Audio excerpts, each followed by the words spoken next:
الحمدللہ رب العالمین والصلاة والسلام علی سید الانبیاء والمرسلین قال اللہ تعالی وتبارک فی القرآن المجید والفرقان الحمید بسم اللہ الرحمن الرحیم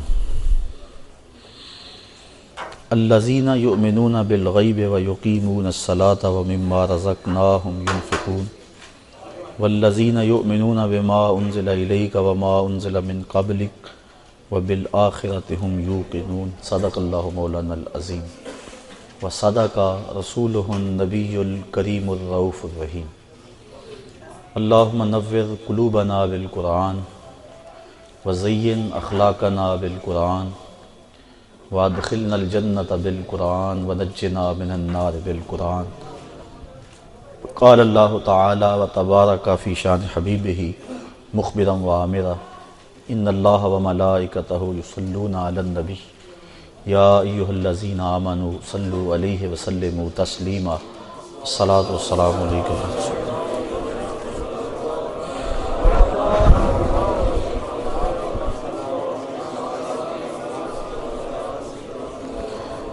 الصلاۃ والسلام علیک یا رسول اللہ وعلی آلک واصحابک یا محبوب رب العالمین۔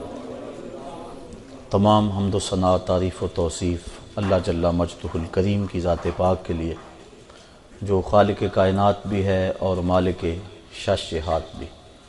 اللہ جل وعلا کی حمد و ثنا کے بعد حضور نبی اکرم شفیع امم رسول محتشم نبی مکرم اللہ کے پیارے امت کے سہارے رب کے محبوب دانائے غیوب مالک رقاب امم فخر عرب و عجم والی کون و مکان سیاہ لا مکان سید انس و جاں سرور لالا رخاں نیر تاباں سرنشین مہوشاں ماہ خوباں شہنشاہ حسینہ تتمہ دوراں سر خیل زہرہ جمالاں جلوائے صبح ازل نور ذات لم یزل باعث تکوین عالم فخر آدم و بنی آدم نیر بطحا رازدار ما اوہا شاہد ما طغا صاحب علم نشرہ معصوم آمنہ احمد مجتبیٰ حضرت محمد مصطفیٰ صلی اللہ علیہ وسلم کے حضور ناز میں اپنی عقیدتوں ارادتوں اور محبتوں کا خراج پیش کرنے کے بعد واجب الاحترام ذوی الاحتشام برادران اسلام السلام علیکم ورحمۃ اللہ وبرکاتہ۔ قرآن مجید متقیوں کے لیے سراپا ہدایت ہے۔ متقی کون ہیں؟ اللہ تعالیٰ جل شانہ نے قرآن مجید کے اندر متقین کی صفات بیان فرمائیں۔ ان کی ایک خوبی تو یہ ہے الذین یؤمنون بالغیب، وہ بن دیکھے مانتے ہیں۔ دوسری خوبی وَيُقِيمُونَ الصَّلَاةَ، نماز قائم کرتے ہیں۔ ان دونوں پر مفصل گفتگو پچھلے دروس میں آپ سماعت کر چکے ہیں۔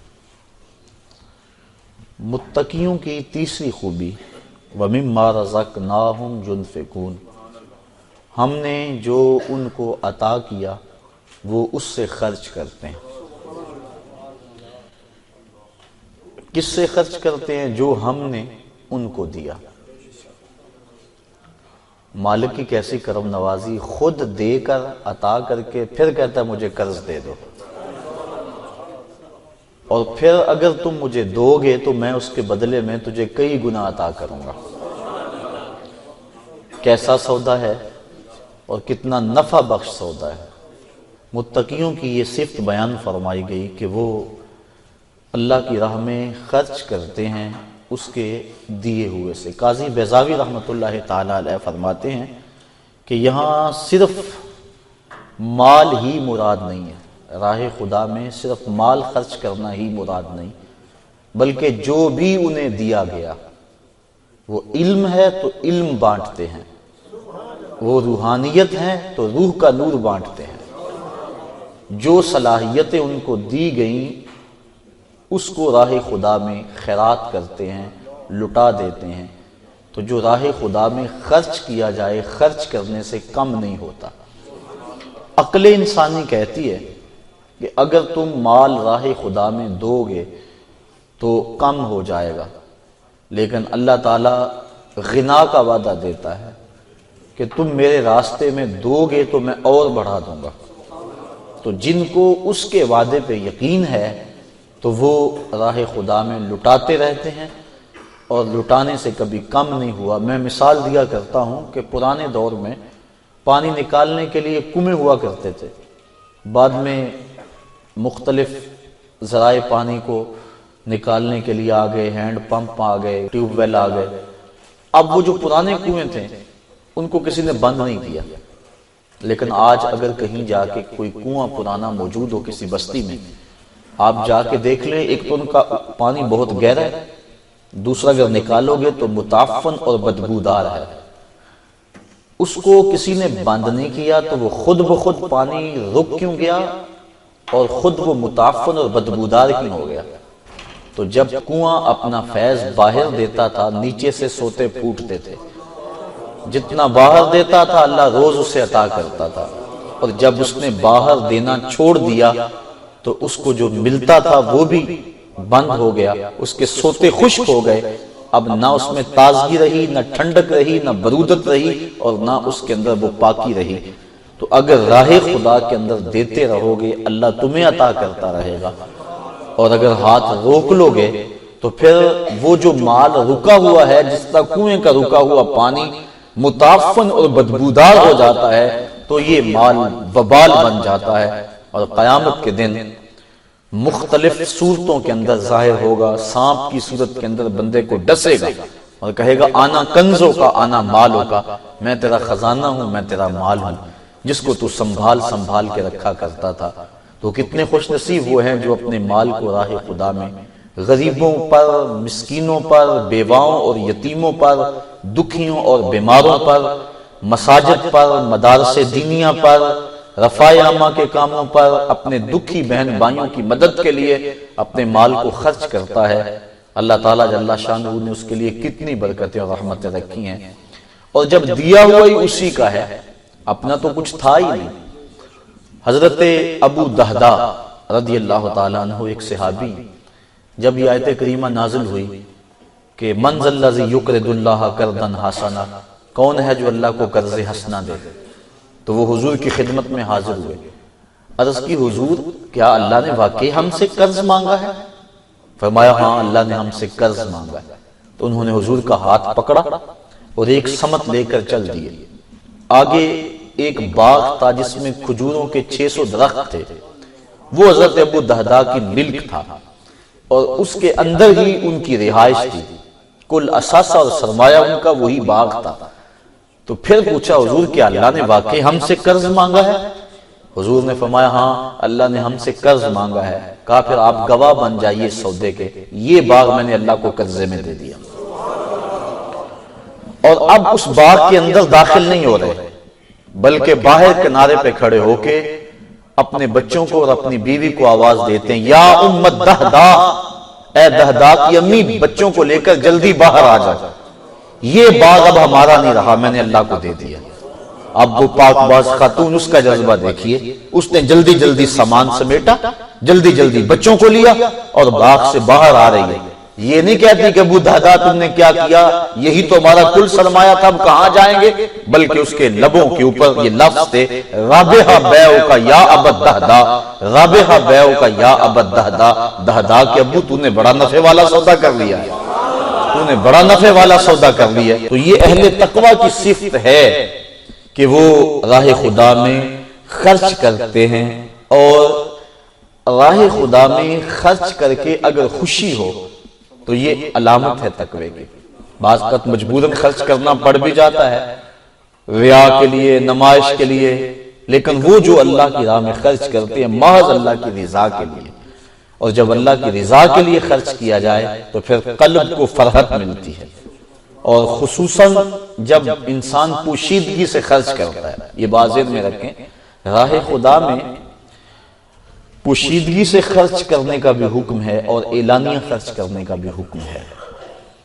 لیکن جہاں کسی شخص کی عزت نفس کا سوال ہو وہاں خفیہ خرچ کرنا اعلانیہ خرچ کرنے سے کئی درجے فضیلت رکھتا ہے، اور جہاں ترغیب مقصود ہو وہاں اعلانیہ خرچ کرنا زیادہ فضیلت رکھتا ہے۔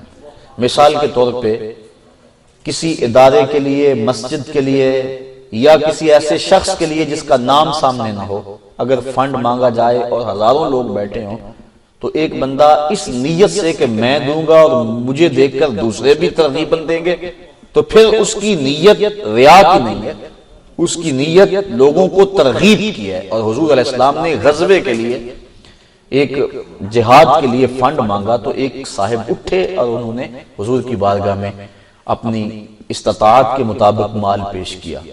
جب وہ اٹھے تو ان کے دیکھا دیکھی کافی لوگ اٹھے، انہوں نے مال پیش کیا۔ اس موقع پہ حضور نے ارشاد فرمایا، من سنّا فی الاسلام سنتا حسنہ، جس نے اسلام میں اچھا طریقہ رائج کیا تو اس کو اس کا ثواب ملے گا، اور جو اس کو دیکھ کے عمل کرتے ہیں ان کا ثواب بھی ان کو ملنے کے ساتھ ساتھ اس کے نامہ مال میں بھی درج کر دیا جائے گا۔ تو اگر یہ مقصد ہو، لیکن یہاں کسی کی ذات کا مسئلہ ہو، محلے میں کوئی غریب ہے، بیوہ ہے، یتیم ہے، تو اگر ان کو اعلانیہ دیا تو پھر ان کی عزت نفس مجروح ہوگی، اس لیے وہاں حکم یہ ہے کہ وہاں خفیہ دیا جائے۔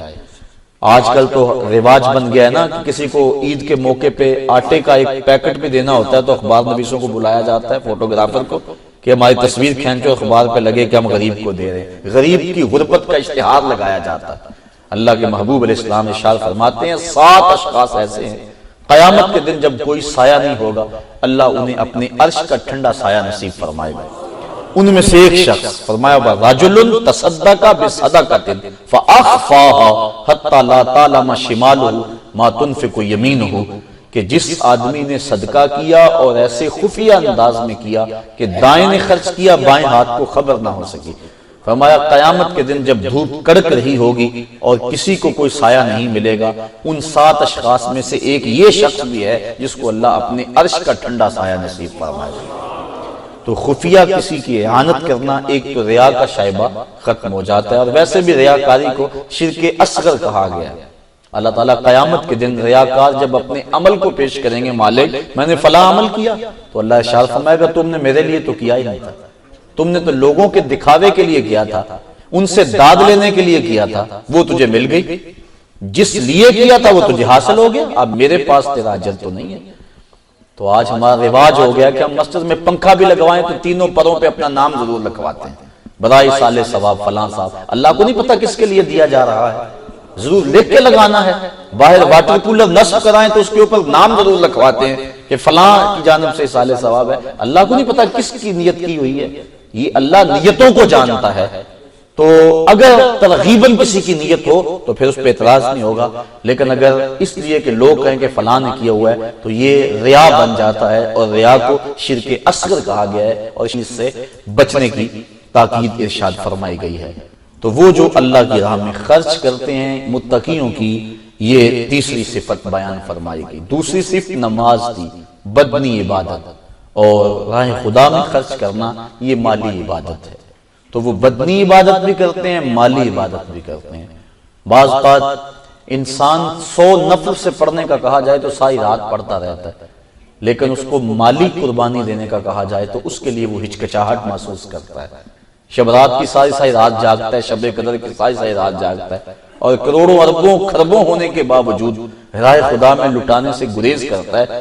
محبت زر اس کے سینے میں پیدا ہو چکی ہوتی ہے۔ تو یہ جو قربانی ہے مال کی، یہ بھی انسان کے نفس کے اوپر شاق ہے، اس لیے تقوی اسے نصیب تب ہوگا جب اس کے سینے میں حب دنیا، حب دولت نہیں ہوگی۔ حضرت امام ابو نعیم الاصفہانی 4 صدی کے مجدد بھی ہیں اور محدث بھی، وہ تو بڑا سخت فتویٰ دیتے ہیں، فرماتے ہیں من نظر الی الدنیا نظر الحب اخرج اللہ تعالی من قلبہ نور الیقین والزہد، جس نے دنیا کو محبت کی نظر سے دیکھا اللہ اس کے دل سے زہد اور تقوی کے نور کو کھینچ لیتا ہے۔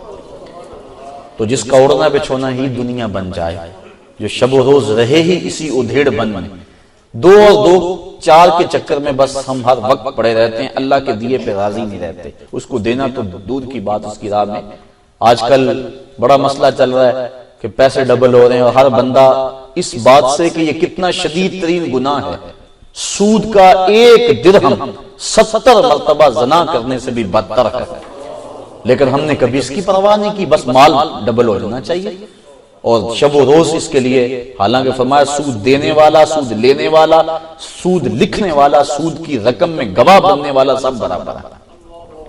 تو آج جس طرح سے ہم دولت کی خواہش کے اندر پگھل رہے ہیں اور شب و روز ایک کیا ہوا ہے، اور ہمیں یہ یاد ہی نہیں ہے کہ ہم نے اللہ کے حضور بھی پیش ہونا ہے، تو پھر راہ خدا میں دینے کا جذبہ کیسے پیدا ہوگا؟ حضرت اقبال کہتے ہیں دولت کی جو محبت ہے زکوٰۃ اس کو تلف کر دیتی ہے، اس کو جلا کے خاکستر کر دیتی ہے۔ راہ خدا میں جو دینے کی ترغیب ہے، اس سے جو محبت ہوتی ہے دولت کی دل میں پیدا ہونے لگتی ہے، اس میں کمی آتی ہے اور وہ ختم ہوتی ہے۔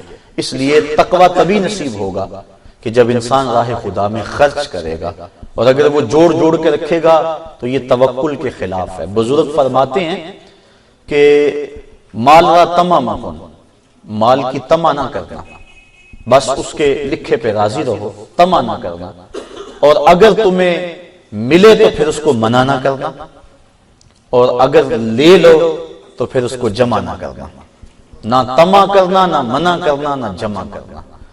اور دیکھیے اللہ کی توفیق سے ہی آسودگیاں ملتی ہیں۔ قارون کے پاس کتنا سرمایہ تھا، لیکن آج وہ زمین میں دھنستا چلا جا رہا ہے۔ اس لیے دعا بارگاہ عزدی میں مانگا کرو کہ اللہ دولت عثمان عطا کرے، دولت قارون سے محفوظ رکھے۔ اس دور کے مسئلے تو ہیں، آج تو جس کے پاس پیسہ نہیں معاشرہ اسے عزت کی نظر سے نہیں دیکھتا۔ یہ جس دور سے ہم گزر رہے ہیں، اگر کسی کی بیٹیاں جوان ہیں گھر میں، خوبصورت ہیں، خوبصیرت ہیں، با کردار ہیں، پڑھی لکھی ہیں، لیکن دولت نہیں ہے، تو اس کا رشتہ قبول کرنے کے لیے کوئی تیار نہیں ہے۔ یہ ہمارے معاشرے کا دکھ ہے، یہ ہمارے معاشرے کے وہ رشتے ہوئے زخم ہیں جو میں آپ کے سامنے رکھ رہا ہوں۔ آج معیار دولت بن گئی ہوئی ہے، انسانیت کیا ہے، انسانی شرف کیا ہے، اس سے ہمیں غرض نہیں ہے۔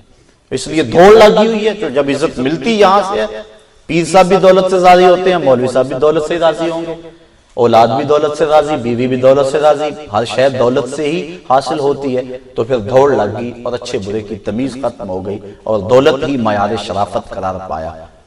تو بہرحال اللہ تعالیٰ جل شانہ کی بارگاہ سے آسودگی مانگنی چاہیے، دولت ضرور مانگیں، لیکن ساتھ یہ اللہ کی بارگاہ میں ضرور کریں مالک دولت عطا فرما، لیکن دولت قارون نہ بلکہ دولت عثمان عطا فرما دے، جو راہ خدا میں لوٹانے کے جذبوں سرشار رہے اور دولت کی محبت دل میں جاگزین نہ ہو۔ متقین کی یہ دوسری صفت ہے، تیسری صفت کہ وہ اللہ کی راہ میں جو اللہ نے اسے عطا کیا سو خرچ کرتے ہیں۔ والذین یؤمنون بما انزل الیک وما انزل من قبلک، اور اے حبیب جو آپ پر نازل ہوا اس پر بھی اور آپ سے قبل جو نازل ہوا اس پر بھی ایمان لاتے ہیں۔ پھر دیکھیں مانتے ہیں، ایک صفت ان کی ہے، دوسری صفت ان کی ہے نماز قائم کرتے ہیں، اور تیسری صفت ان کی اللہ کے دیے ہوئے سے خرچ کرتے ہیں، اور چوتھی صفت والذین یؤمنون بما انزل الیک، آپ پر جو بھی نازل کیا گیا، یہاں صرف قرآن نہیں کہا گیا بلکہ جو بھی نازل کیا گیا، وہ وحی خفی ہے یا وحی جلی ہے، وحی مطلوب ہے یا غیر مطلوب ہے، وہ قرآن ہے یا حدیث ہے۔ حضور نے ارشاد فرمایا کہ قرب قیامت میں لوگ کہیں گے، نسائی شریف کی روایت ہے کہ حلال وہی ہے جو اللہ نے حلال کیا، حرام وہی ہے جو اللہ نے حرام کیا۔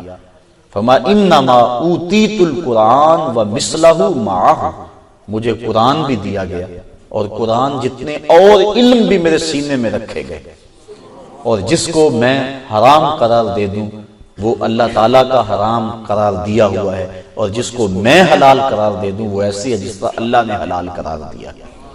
اس لیے صرف قرآن مجید پہ ایمان کی تاکید نہیں ہے، اور متقیوں کی صفات بیان کرتے ہوئے یہ نہیں کہا کہ وہ قرآن کو مانتے ہیں، کہا اے حبیب آپ کی زبان سے جو بھی نکلا، جو بھی آپ پہ نازل ہوا، سب کو مانتے ہیں، تیری زبان کے ایک ایک لفظ پہ یقین رکھتے ہیں۔ اور آقا کریم علیہ السلام نے ارشاد فرمایا میری زبان سے حق کے علاوہ کچھ نہیں نکلتا۔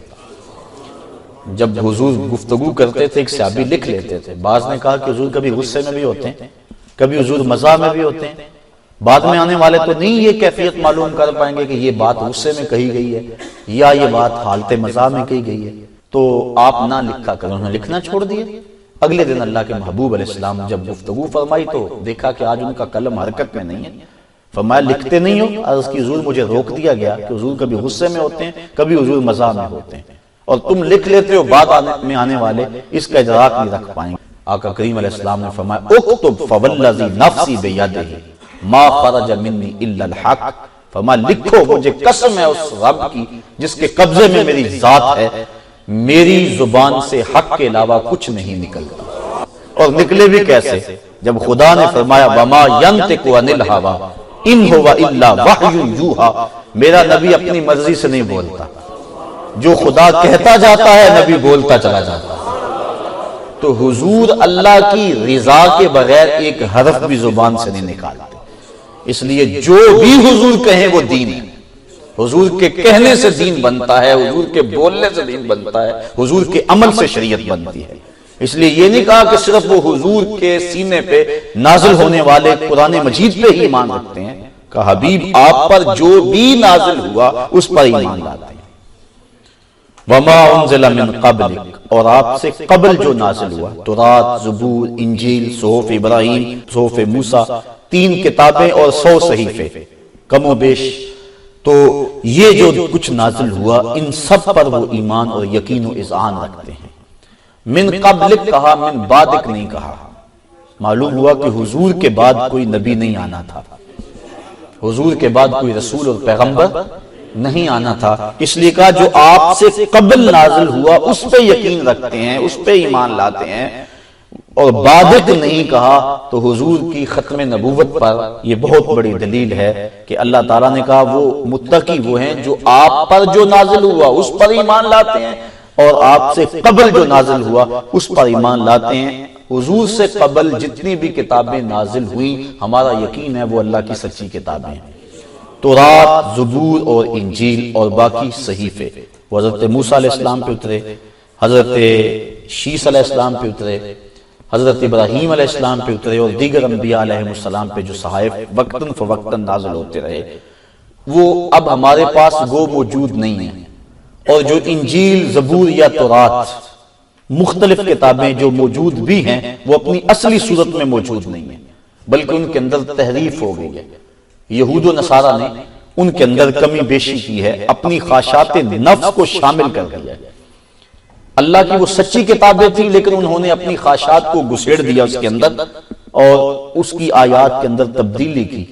بالخصوص ان کے اندر جو حضور کی عظمتیں تھیں، یہود نے بغض کی وجہ سے ان آیات کو تورات سے نکال دیا جس میں حضور کی عظمتیں اور حضور کی شانیں بیان کی۔ اس طرح نصارہ نے بھی انجیل کے اندر جو حضور کی عظمتیں تھیں ان کو نکالنے کی کوشش کی، لیکن اس کے باوجود بھی کچھ چیزیں اب بھی ان کتب میں موجود ہیں جو حضور کی عظمت کی گواہی دیتی ہیں۔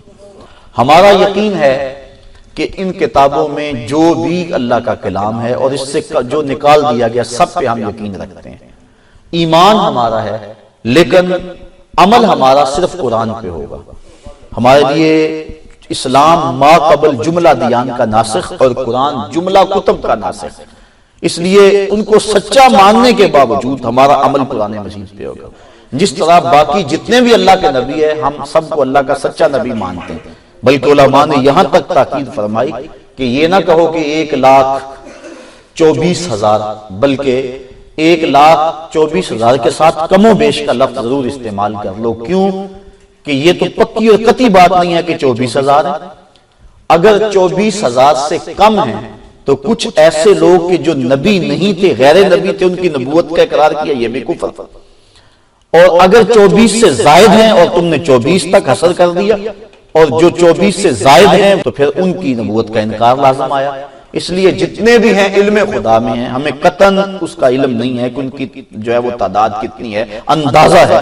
تو اس لیے سب اللہ کے سچے رسول ہیں، سب کو مانتے ہیں اور سب پر یقین رکھتے ہیں، لیکن ہم عمل شریعت رسول صلی اللہ علیہ وسلم پہ کرتے ہیں۔ دوسری بات، اللہ کی جتنی بھی کتابیں ہیں، صحف اور پچھلی 3 کتابیں اور قرآن مجید، اللہ کا کلام ہونے میں برابر ہے۔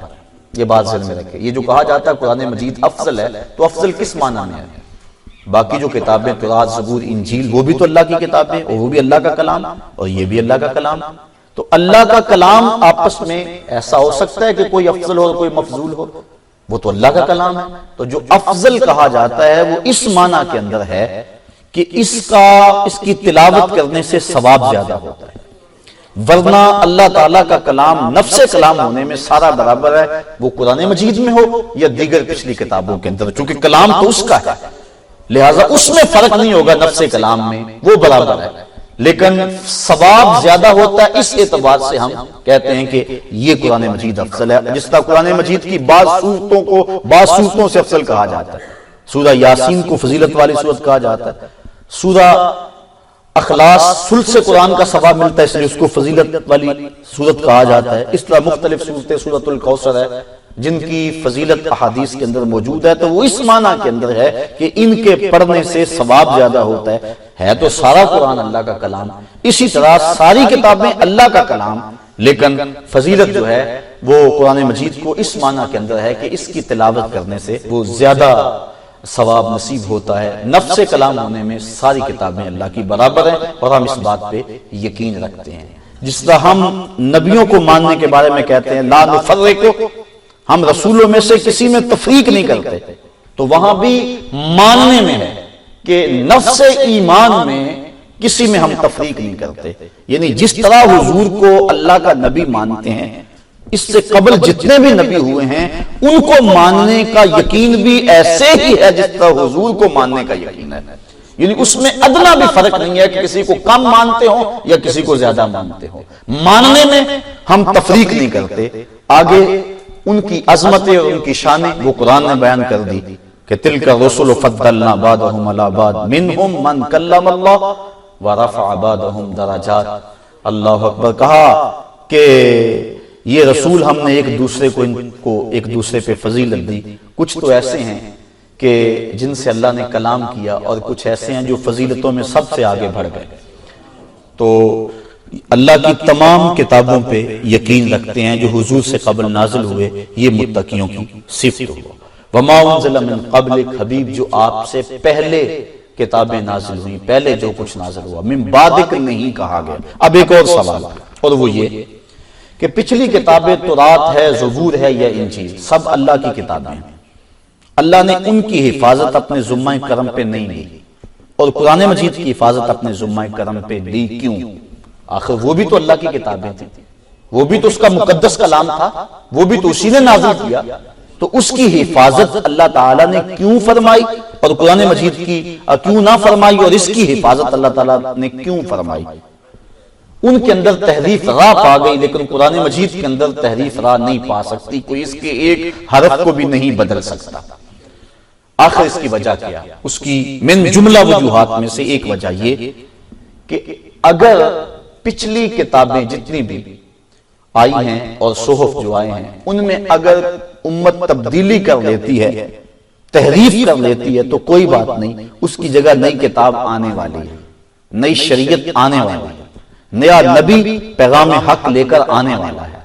اگر تبدیلی کر لیتی ہے تو اس کا مداوع موجود ہے، لیکن قرآن مجید کے بعد تو کوئی کتاب نہیں آنی تھی، اور قیامت تک کے لیے یہی ضابطہ حیات رہنا تھا. اس لیے اللہ تعالیٰ نے ضمانت دی کہ تم قیامت تک اس پہ عمل کرتے رہو، اس کتاب میں کوئی تبدیلی لا ہی نہیں سکتا.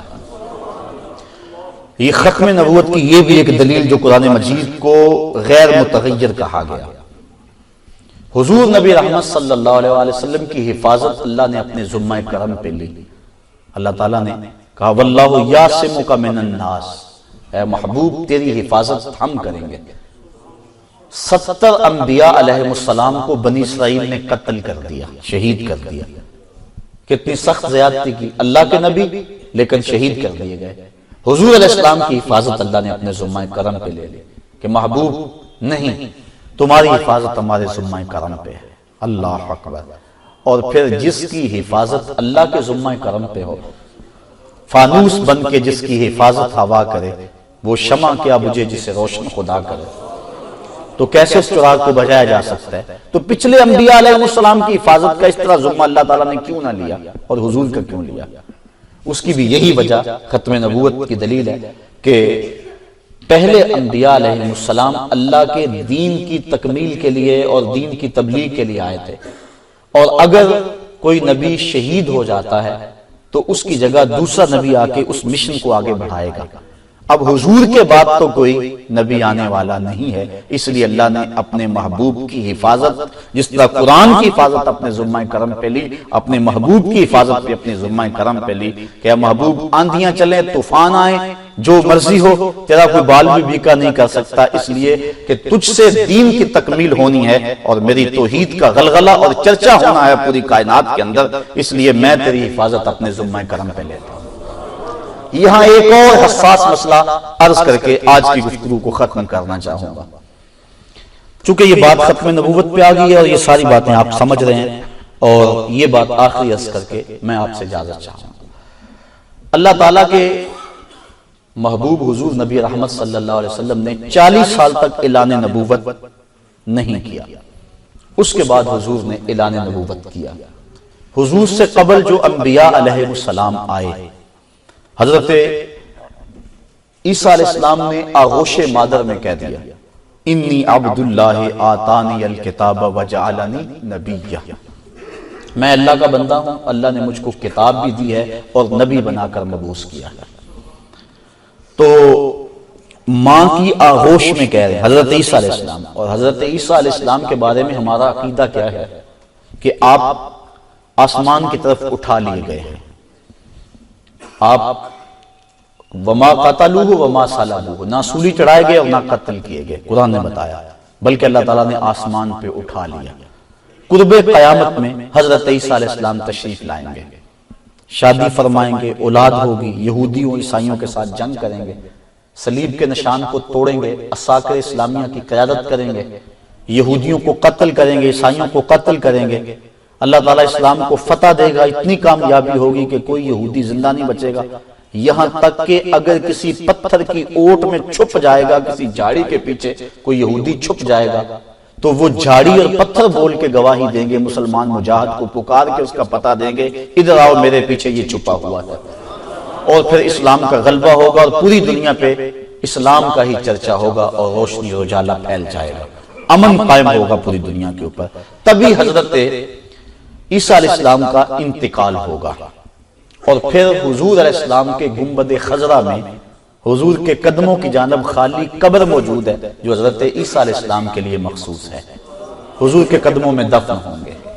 اور ایک روایت کے مطابق امام سیوطی نے بھی لکھا، اور امام سیوطی وہ بزرگ ہیں جن کو 72 مرتبہ عالم بیداری میں حضور کا دیدار نصیب ہوا، انہوں نے الخصائص الکبریٰ کے اندر روایت نقل کی ہے کہ حضرت عیسیٰ علیہ السلام جب آئیں گے تو حضور کی قبر کے پاس آ کے کھڑے ہوں گے، اور کیا کہیں گے؟ آ کے پھر حضور کو ندا دیں گے اور حضور کو پکاریں گے یا محمد کہیں گے۔ حضور فرمایا والذی نفسی بیدہ، مجھے قسم ہے اس رب کی جس کے قبضے میں میری جان ہے، جب حضرت عیسیٰ علیہ السلام آ کے مجھے قبر کے پاس کھڑے ہو کے مجھے پکاریں گے لَأَجِیبَنَّهُ، تو میں قبر سے حضرت موسیٰ کو جواب دوں گا۔ تو پھر اس کے بعد آپ کی رحلت ہوگی، انتقال ہوگا، اور حضور کے قدموں میں دفن ہوں گے۔ جو حضور کا کلمہ پڑھے، حضور کے دین کے لیے لڑائی کرے، اور حضور کے قدمین میں جس کی تدفین ہو، وہ تو ماں کی آغوش میں کہے کہ میں اللہ کا نبی ہوں۔ اور ہمارے نبی کو 40 سال پتہ ہی نہ چلے، لیکن کیوں پھر حضور نے اعلان نہ کیا؟ ولی کے اوپر یہ ہے کہ وہ اپنی ولایت کو چھپائے، اور جو نبی ہے اس کے اوپر لازم ہے کہ وہ اپنی نبوت کا اظہار کرے، لازم ہے اس کے اوپر، چونکہ اس کے اوپر واجب ہے تبلیغ کرنا۔ تو اللہ کے محبوب علیہ السلام 40 سال تک اعلان نبوت کیوں نہیں کیا؟ اور حضور سے پوچھا بھی گیا، ترمذی کے لفظ ہیں، عرض کی کہ حضور متى وجبت لک النبوۃ، آپ کو نبوت کب ملی؟ فرمایا کنت نبیا وآدم بین الطین والماء، میں اس وقت بھی نبی تھا جب آدم علیہ السلام مٹی اور پانی کے درمیان تھے۔ اور ایک حدیث کے لفظ ہیں کنت نبیا وآدم بین الروح والجسد، جب وہ جسم اور روح کے مابین تھے اس وقت مجھے نبوت دی گئی۔ اور تیسری حدیث کے لفظ ہیں کنت نبیم و آدم لمنجلد فی طینتہ، میں اس وقت بھی نبی تھا جب ان کا خمیر ابھی تیار ہو رہا تھا۔ اب فرمایا میں اس وقت بھی نبی تھا لیکن اظہار کیوں نہیں ہوا؟ تو آپ کی توجہ چاہوں گا، نقطہ بڑا اہم ہے اور یہ بڑا اہم سوال ہے، اور اس بات پر بڑی گفتگو ہوتی ہے اور بڑی ابحاث ہوتی ہیں کہ 40 سال بعد نبوت ملی۔ تو ایک بات اگر غور سے آپ سن لیں تو میرا خیال ہے اس اشکال کا دفیہ ہو جائے گا۔ اللہ نے نبیوں کو اپنی توحید کے دعوے کو منوانے کے لیے مبعوث کیا۔ ہر نبی کا یہی مقصد ہے کہ وہ اللہ کی توحید کو منوائے اور اللہ کی بندگی کی طرف لوگوں کو بلائے اور لوگوں کا سر مالک کی چوکھٹ پہ جھکائے۔ ہر نبی کا مقصد حیات، بنیادی مقصد یہ ہے۔ ہمارے بنیادی عقائد جو ہیں وہ 3 ہیں: عقیدہ توحید، عقیدہ رسالت اور عقیدہ آخرت۔ تو پہلا عقیدہ جو ہے وہ عقیدہ توحید ہے، اللہ کی ذات کو منوانا، یہ ہر نبی کا مقصد اولا رہا ہے۔ اب اللہ کا ہر نبی اس کے لیے محنت کرتا رہا، قوم نے انکار کیا۔ دیکھیے تھوڑی سی اس کو کھول لیتے ہیں بات کو تاکہ اچھی طرح سمجھ میں آ جائے۔ ایک چیز سامنے موجود ہے، اس کو منوانے کے لیے دلیل کی ضرورت نہیں ہے۔ یہ مائک پڑا ہوا ہے، میں نے یہ منوانی ہے بات، میں آپ کو کہوں گا سامنے ہے، بس بات ختم۔ اس کے لیے مجھے دلائل کی ضرورت نہیں ہے۔ دلائل اس چیز کے لیے دیے جاتے ہیں وہ جو آنکھوں کے سامنے نہ ہو، اس کے لیے دلائل دیے جاتے ہیں۔ وہ دلائل جو دیے جاتے ہیں وہ 2 طرح کے ہوتے ہیں: دلائل عقلی اور شہادت۔ یعنی کسی چیز کو منوانے کے لیے 2 طرح کے دلائل درکار ہوتے ہیں، یا عقلی دلائل دیے جاتے ہیں یا گواہی پیش کی جاتی ہے۔ مثال کے طور پہ میں کہوں کہ بعض سڑک پہ آگ کا الاؤ روشن ہے، تو اس کے لیے عقلی دلائل کیا ہوگی کہ یہ دیکھو دھواں آ رہا ہے، یہ دیکھو تپش ہے ماحول میں، اس طرح کے دلائل دوں گا، یہ ہیں عقلی دلائل۔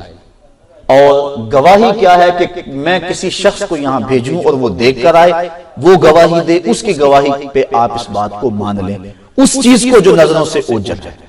اللہ تعالیٰ کی ذات کو منوانا مقصود تھا، عقلی دلائل بے شمار ہیں۔ امام شافعی سے کسی نے پوچھا نا کہ اللہ کے ہونے کی دلیل کیا، تو آپ شتوت کے درخت نیچے بیٹھ کے پڑھ رہے تھے، فرمایا یہی شتوت کا درخت۔ اس نے کہا یہ کیا بات ہوئی، جو سامنے چیز آئی اس کو دلیل کہہ دیا۔ کہا دیکھو شتوت کا درخت ہے، اس کی جڑ کا رنگ اور ہے، چھال کا رنگ اور ہے، پتوں کا رنگ اور ہے، پھل کچا ہو تو رنگ اور ہے، پک جائے تو رنگ اور ہے۔ پھر اس کا ذائقہ بھی یوں دیکھ لیجئے، اور پھر اسی پتے کو اگر بکری کھائے تو دودھ دیتی ہے، گدھا کھائے تو لید کرتا ہے، شہد کی مکھی چوسے تو شہد دیتی ہے، اور ریشم کا کیڑا چاٹے تو ریشم بنتا ہے۔ میٹیریل ایک ہے، نتائج کئی ہیں۔ کہا دیکھو یہ اللہ کے ہونے پہ دلیل نہیں ہے تو اور کیا ہے؟ کائنات کی ایک چیز، یہ الگ مضمون ہے، الگ مضمون ہے کہ اللہ تعالیٰ پتا پتا تیری ذات کا پتہ دیتا ہے۔ کائنات کی ایک چیز ہم اپنے آفاق اور انفس میں دیکھیں، اندر جھانک کر کے دیکھیں، اپنا نشان انگوٹھا دیکھ لیں، ہم پوری دنیا پہ اربوں انسان بستے ہیں لیکن کسی ایک کی بھی لکیریں نہیں ملتی ہیں۔ کیسا اللہ تعالیٰ نے سسٹم بنایا، اور بہت کچھ ہے، اگر ہم اس پہ بحث کرنے لگیں تو عقل مانتی ہے کوئی ہے، عقل فیصلہ دیتی ہے۔ حکیم گوئٹے اور حکیم نیٹ سے علامہ اقبال نے ان کے بارے میں بڑی بحث کی، ان کے ضائع ہونے کا انہیں دکھ بھی ہوا۔ ایسے ماحول میں پیدا ہوئے جو خدا کا انکار کرتا ہے، یہ ماحول، لیکن انہوں نے سوچنا شروع کر دیا کسی نبی رسول پیغمبر تک نہیں پہنچے گی، اپنی عقل سے اس بلبوتے پہ پہنچے، اور پیدا ہوئے ماں انکار کرتی ہے کہ اللہ موجود نہیں ہے، سکول گئے استاد انکار کرتا ہے، شادی ہوئی بیوی انکار کرتی ہے، بچے انکار کرتے ہیں، سارے کہتے ہیں اللہ موجود ہو ہی نہیں سکتا، خود بہت حاشا ماض وجود میں آ گئی ہے۔ اس نے سوچنا شروع کر دیا کہ جب سارے انکار کرتے ہیں ایک ذات کا، کہیں وہ ذات موجود ہی نہ ہو، اور پھر اس نے عقل کے بلبوتے پہ فیصلہ کیا اور اس ماحول میں بغاوت کا اعلان کیا، تم سارے جس خدا کا انکار کرتے ہو میں اکیلا اس کا اقرار کرتا ہوں۔ تو اقبال نے اسی لیے کہا تھا نا قلب مومن دماغش کا فرست۔ تو یہ فطرت ہے انسان کی، دلائل بہت سارے ہیں، کسی چیز کو منوانے کے لیے عقلی دلائل ضرورت ہے۔ میں کہوں کہ باہر آگ جل رہی ہے، مثال میں نے آپ کو دی، ایک طریقہ یہ میں کو یہ دھواں آ رہا ہے، یہ تپش ہے، یہ دلائل ہے، یہ ہے عقلی دلائل۔ اللہ تعالیٰ کی ذات کے لیے عقلی دلائل بہت سارے ہیں، ہر سمت اس کی ذات کے دلیلیں پھیلی ہوئی ہیں، لیکن عقل سے کسی کو خدا ہی مان لیں، اس کے لیے قانون شہادت ہے، گواہی کا قانون۔ اس کی مثال میں آپ کو دینا چاہوں کہ باہر ایک چیز ہے جو آپ نے نہیں دیکھی، میں منوانا چاہتا ہوں۔ میں ایک شخص کو بھیجتا ہوں کہ جاؤ دیکھ کر آؤ باہر آگ جل رہی ہے، وہ جائے اور دیکھ کر آئے، اور میں اس کی گواہی آپ کے سامنے رکھوں، آپ کا اگر ماننے کا پروگرام نہ ہو تو آپ کہیں کہ ہم اسے نہیں مانتے۔ جب گواہ کا انکار کر دیں تو پھر میں نے جو اس سے گواہی دلوانی تھی، گواہی کا پیسے اقرار کیسے ہوگا، کتنا بات ثابت ہوگی؟ میں پھر دوسرے آدمی کو بھیجوں، تیسرے آدمی کو بھیجوں، چوتھے آدمی کو بھیجوں، 10-20 آدمی بھیجوں، باری باری وہ آ کے گواہی دیں، آپ سب کا انکار کر دیں، تو میرے پاس کیا حل رہ جائے گا کہ میں اس بات کو منوانا ہے؟ میں ایسا کروں گا کہ اس بات کو چھوڑ دوں گا کہ آپ ماننے کو تیار نہیں۔ ویسے ہی میں کسی بندے کے بارے میں رائے لے لوں کہ ان حضرت کے بارے میں آپ کا کیا خیال ہے، اس آپ کے علاقے کسی معتبر شخصیت کا نام لے کے اس کے بارے میں کیا خیال ہے؟ آپ کے جناب یہ تو بڑا معتبر نام ہے، بہت اچھے ہیں، ان کے بارے میں بڑے اچھے الفاظ سے آپ ان کی تعریف کریں، پھر آپ بھول گئے ہوں کہ ان کے بارے میں اتنا کچھ کیوں کہلوایا جا رہا ہے۔ پھر جب آپ تعریف کر کر کے تھک جائیں، پھر میں انہیں عرض کروں حضرت ذرا 2 منٹ کے لیے آپ زحمت کریں اور دیکھ کر آئیں باہر آگ جل رہی ہے کہ نہیں جل رہی، وہ جائیں اور پھر پلٹ کے آئیں اور گواہی دیں۔ اب آپ انکار کرنا چاہیں گے بھی تو میں انکار نہیں کرنے دوں گا، چونکہ میں جس کو بھی بھیجتا تھا آپ اس کا انکار کر دیتے تھے، اور پھر میں نے سوچا کہ اب اس بات کو چھوڑو، ایک ایسے آدمی کے بارے میں ان سے پہلے رائے لے لو، جب رائے دے دیں گے تو پھر اس سے گواہی لیں گے۔ اللہ نے اپنی توحید کو منوانے کے لیے نبیوں کو بھیجا، قوموں نے انکار کر دیا، نہیں مانتے، لستا مرسلا، نہیں مانتے، نہیں ہم تجھے، کسی کو پتھر مارے، کسی کو شہید کر دیا، کسی کی تکذیب کی، کسی کو دیوانہ اور مجنون کہا، کسی کو کچھ کہا۔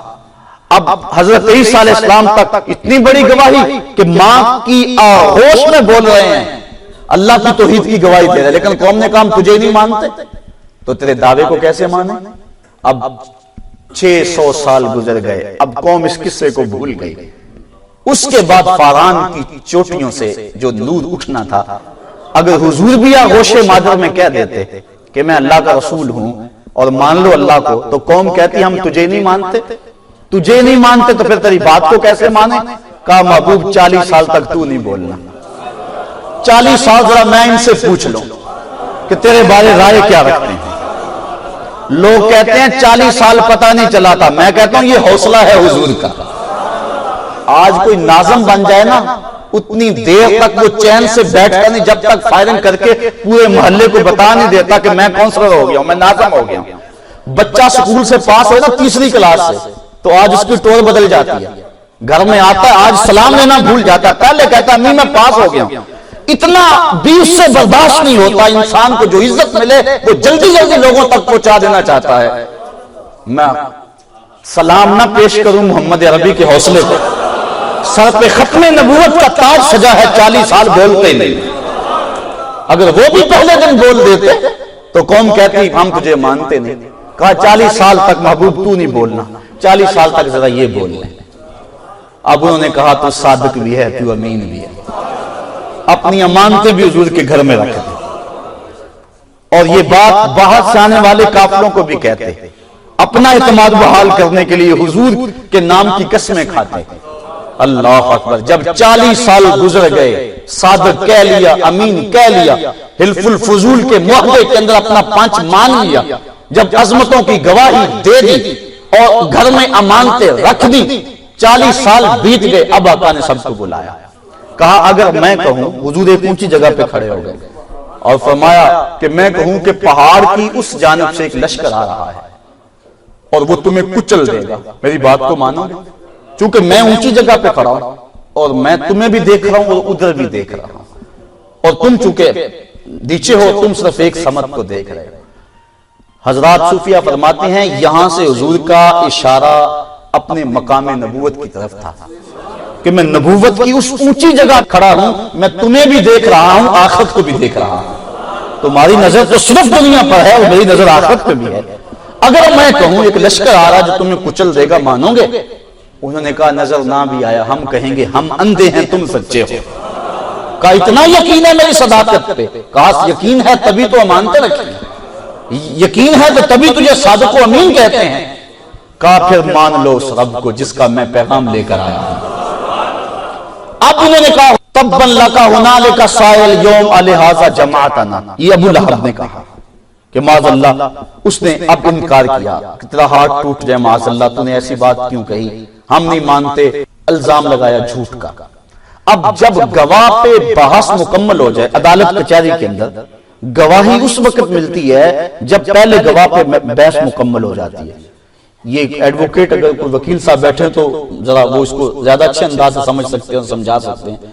تو گواہ پہ بحث مکمل ہو جائے اس کے بارے میں، جب سب کہہ دیں اس کے بارے میں رائے صحیح ہو جائے، اور اس کے بعد جب وہ گواہی دینے کے لیے آئے تو اب کوئی کہے ہم اس کی گواہی نہیں مانتے، تو عدالت جو ہے وہ اس پہ توہین لگاتی ہے کہ میاں اگر انکار کرنا تھا جب اس گواہ کو بحث کے لیے رکھا تھا اس وقت بات کرتا۔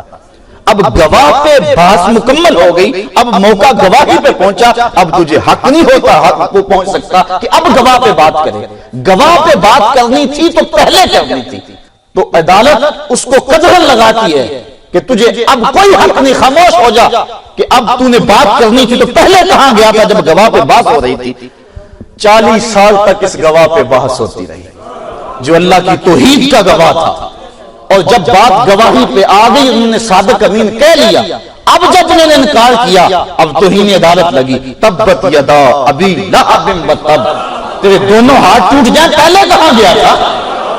پہلے بھی تو گواہ موجود تھا، پہلے اپنی امانت اس گھر میں رکھتا تھا، اب کہتا ہے گواہ نہیں صحیح۔ اگر یہ بات کرنی تھی تو پہلے کرنی تھی۔ نجاشی کے دربار میں جب یہاں قریش کا قافلہ گیا تو آپ تاریخ یاد ہوگی کہ نجاشی نے بھی یہی بات پوچھی تھی۔ قریش کے وفد سے پوچھا بتاؤ جب اس شخص نے اعلان نبوت کیا نہیں تھا اس وقت تمہاری اس کے بارے میں رائے کیا تھی؟ تو انہوں نے کہا ہم صادق اور امین کہتے تھے۔ اس نے کہا اس نے اس دور کبھی جھوٹ بولا؟ کہا نہیں۔ کہا جو کل سچا تھا پھر وہ آج بھی سچا تھا۔ تو 40 سال تک جو حضور نے اعلان نبوت نہیں کیا یہ اللہ کی توحید کو منوانے کا پروگرام تھا۔ اب کوئی نہ مانے تو یہ اس کی حق درمی ہے، لیکن حجت پوری ہو گئی، اب گواہی مکمل ہو گئی، اور ایسے گواہ نے گواہی دی جس کو آپ مان چکے ہیں، جس کی تصدیق کر چکے ہیں جو اچھا آدمی ہے، اب اس کے بارے میں کوئی اور پھر ذرا اور دیکھیے۔ سارا دن کہتے ہیں اب اعلان نبوت کرنے کے بعد حضور کے پاس نہ جانا، جادوگر ہے، مجنون ہے، معاذ اللہ کیا کیا بولتے ہیں، لیکن اپنی امانتیں حضور کے گھر میں ہیں۔ اور آقا کریم نے ہجرت کی رات کہا اے علی المرتضیٰ میرے بستر پہ لیٹ جاؤ اور ان کی امانتیں دے کے واپس آنا۔ ایک تو یہ بات تھی کہ دنیا کو بتلانا مقصود تھا کہ دیکھو ہماری وفاداری اور ہماری سچائی اور ہماری امانت کی دیانت، اور دوسرا یہ بھی بتلانا مقصود تھا کہ یہ انکار کرتے ہیں، یہ جھوٹا کہتے ہیں، اگر مکے میں اس سے بڑا اور کوئی سچا ہوتا تو ان کی امانتیں اس گھر میں ہوتی۔ انکار بھی کرتے ہیں، امانتیں بھی اسی گھر میں پڑی ہوئی۔ ایک بندہ صبح سے لے کر شام تک کسی بینک کے بارے میں یہ پراپیگنڈا کرے کہ وہ بینک جو ہے وہ بالکل مکر کا پلندہ ہے، اور آپ کو شام کو پتا چلے کہ اپنا اکاؤنٹ حضرت کا اسی بینک میں ہے، تو آپ کہیں گے لوگوں کو دور رکھنا چاہتا ہے۔ اعتقاد یہ نہیں ہے، سارا دن مخالفت کرتے ہیں، امانتیں حضور کے گھر میں ہیں، اور ان کا یہ عمل بھی گواہی دے رہا ہے کہ مکے میں حضور سے بڑا سچا کوئی تھا ہی نہیں۔ تو 40 سال تک اللہ کے محبوب نے اعلان نبوت نہیں کیا تاکہ گواہ پہ بحث مکمل ہو جائے، اور اللہ کی ذات پہ جو سب سے آخری گواہی، فائنل گواہی، حجت تامہ، برہان عظیم، جس کے بعد کوئی گواہی نہیں ہونی تھی اور توحید کا مقدمہ بالکل ثابت ہو جانا تھا، وہ گواہی مصطفیٰ کریم کی گواہی تھی۔ اس لیے 40 سال تک کہا محبوب تو نہیں بولنا، 40 سال تک یہ بول لیں اور تجھے صادق اور امین کہہ لیں، اور جب تجھے صادق اور امین کہہ لیں گے تو پھر اس کے بعد تو اٹھ کے گواہی دے دینا۔ اب باقی سارے نبیوں کی گواہی جو تھی، ایک اور بات عرض کر کے اجازت چاہوں گا، وہ تھی سمی گواہی، اور حضور کی گواہی تھی عینی۔ سمی گواہی ہوتی جو سن کر گواہی دی جائے۔ سب نبیوں نے قوم کو کہا کہ اللہ کو مانو، قوم نے کہا تم نے دیکھا ہے؟ کہا دیکھا نہیں سنا ہے۔ پھر پوچھا گیا، کہا دیکھا نہیں سنا ہے۔ حضور سے پوچھا کہ تم جس رب کی گواہی دیتے ہو اس کو دیکھا ہے؟ کہا رأیت ربی فی احسن صورہ، ہاں دیکھ کر ہی تو گواہی دے رہا۔ اور جب عینی شہادت ہو جائے پھر کسی سمی گواہی کی ضرورت۔ دیکھو پردے لٹک رہے تھے، اعتکاف کے معتکف بیٹھے تھے، لوگوں کو چاند کا انتظار تھا، قاضی صاحب مسند پہ بیٹھے تھے، رویت ہلال کمیٹی کے چیئرمین بیٹھے ہوئے تھے، ایک بندہ بھاگا آیا، جناب چاند چڑھ گیا۔ میاں تم نے دیکھا؟ کہا نہیں دیکھا نہیں سنا ہے، شور مچا ہوا ہے، دیکھا نہیں سنا ہے۔ کہا جائے گا اچھا بیٹھ گیا، نہ اس کی تصدیق اور نہ اس کی تردید۔ پھر ایک بھاگا بھاگا آیا، جناب چاند چڑھ گیا، میاں تم نے دیکھا ہے؟ کہا دیکھا نہیں سنا ہے، کہا بیٹھ جاتے۔ پھر بھاگا بھاگا، جناب چاند چڑھ گیا، میاں دیکھا ہے؟ کہا دیکھا نہیں سنا ہے۔ لوگ بھاگتے آئے، بیٹھتے رہے۔ پھر ایک بعد میں آدمی آیا، جناب چاند چڑھ گیا، دیکھا جناب؟ ہاں دیکھا، تبھی تو کہہ رہا ہوں۔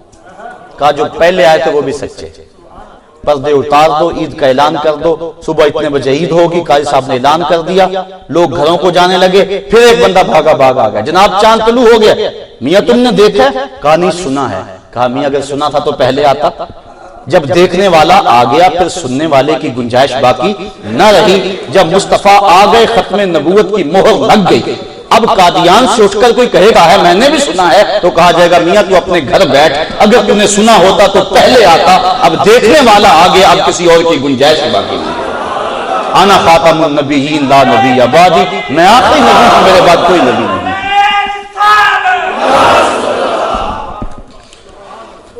تو اللہ تعالیٰ اپنی رحمتوں کے حصار میں رکھے۔ تو کہا اس پر بھی ایمان لاتے ہیں جو آپ پہ نازل ہوا، اور آپ سے قبل جو نازل ہوا اس پر بھی ایمان لاتے ہیں۔ وَبِالْآخِرَةِ هُمْ يُوقِنُونَ، اور آخرت پر بھی وہی یقین رکھتے ہیں۔ یہ الگ مضمون ہے، چونکہ میں نے عرض کیا ہمارے تین بنیادی عقائد ہیں، توحید، رسالت اور عقیدہ آخرت۔ تو یہ انتہائی اہم اور حساس موضوع ہے۔ میں چاہوں گا کہ اگلے درس قرآن میں اس عنوان سے کچھ آپ کی گوش گزار کروں، آپ وقت پہ تشریف لائیے گا تاکہ پورا مضمون جو ہے وہ آپ تک منتقل کیا جا سکے۔ اللہ مجھے آپ کو اپنی رحمتوں کے حصار میں رکھے۔